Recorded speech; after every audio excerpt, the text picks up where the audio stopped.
Yesterday was officially the best day of my life. No, my AI girlfriend didn't say I love you, but rather asked me to explain what the stock market was. Honestly, it made me realize that most people think it's way more complicated than it actually is. So buckle up, because we're about to speedrun capitalism. The stock market is basically just a Whole Foods for finance bros, except instead of buying overpriced produce, you're buying teeny pieces of a company. And instead of haggling with Karens over organic, gluten-free vegan kale, you're competing with geek quant traders that draw colorful squiggly lines that generate billions of dollars. Here's how it works. Let's say I start a company called GigaChad Industries. We make protein powder that tastes like 10 raw eggs and disappointment. To grow the company, I need money, but I already spent all my life savings on a finance guru's options trading course. So I'm forced to sell shares of my company to the public. Each share represents a tiny ownership stake. If I sell 1,000 shares and you buy 100 of them,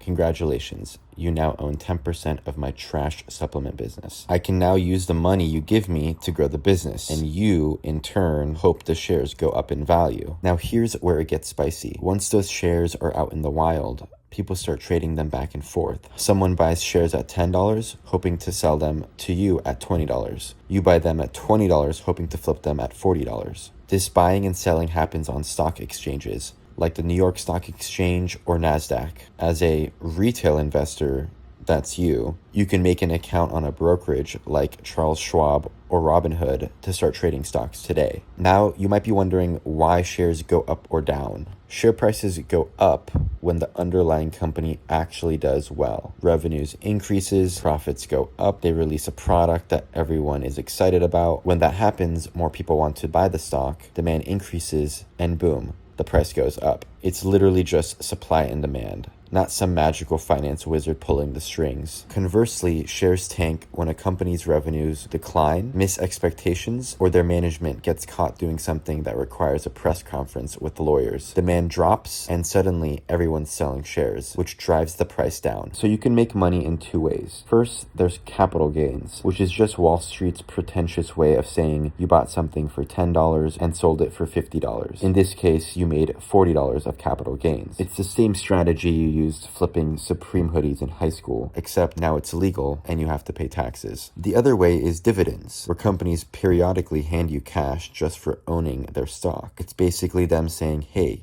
thanks for believing in us. Here's $12. Like getting a birthday card from your grandma, except grandma is Apple Inc. and she's worth $3 trillion.